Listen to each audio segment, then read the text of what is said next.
बाबा धर्मराज के सभा में वालों के दान करके जय भगवान बाबा ताल की कहानी में गाय बौद्ध माँ बौद्ध साधु बौद्ध तीनों बौद्ध कहियो नहीं कटे बुझलिए। हाँ महात्मा बाबा भोपाल चल जाए हे स्वामी वो बौद्ध नहीं करते ठीक है बाबा साथ करे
भोजन ये कुछ थोड़ा इच्छा है भोजन की देखो कान खोल के भोजन के मांस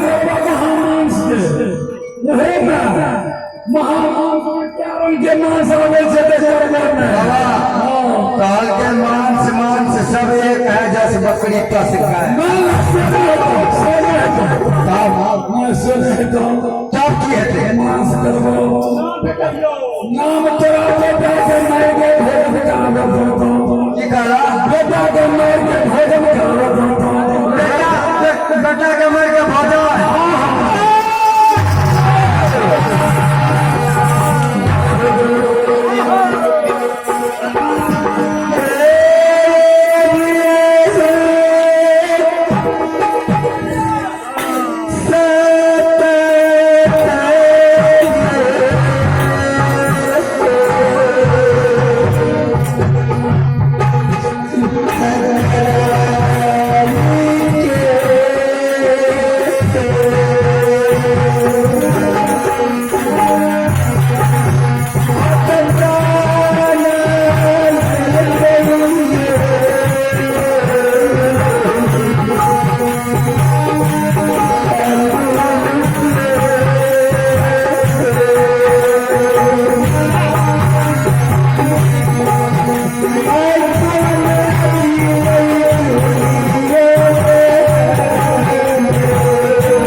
भोजन करेगा तो किसी दिल से भोजन करो,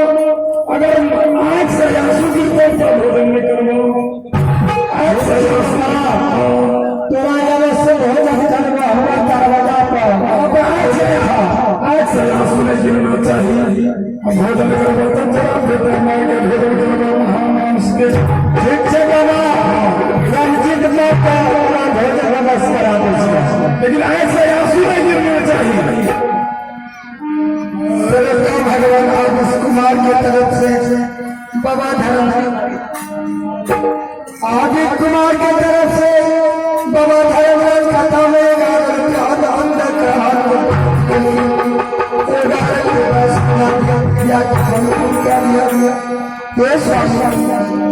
हमें नहीं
के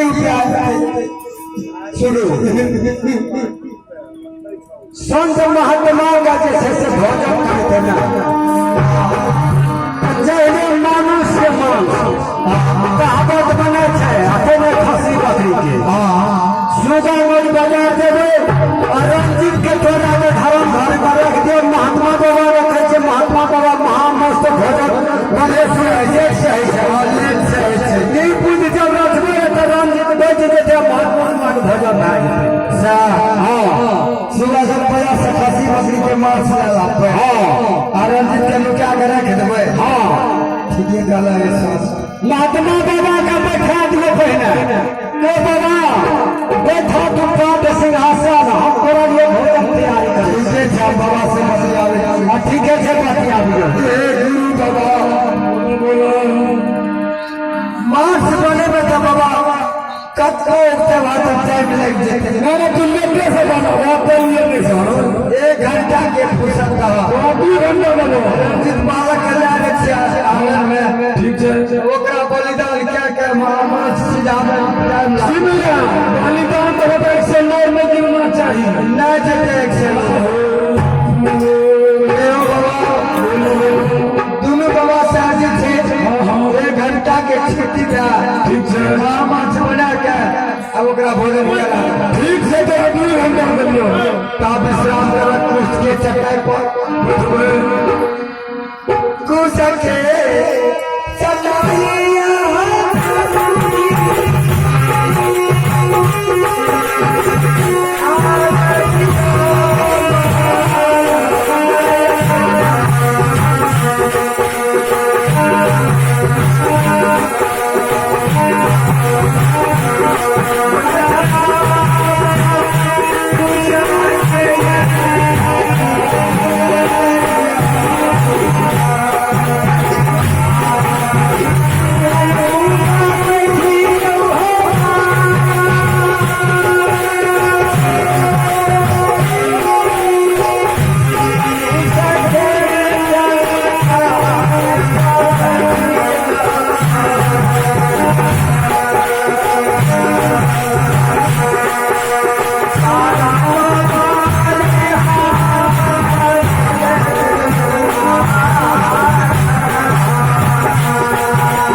बैठा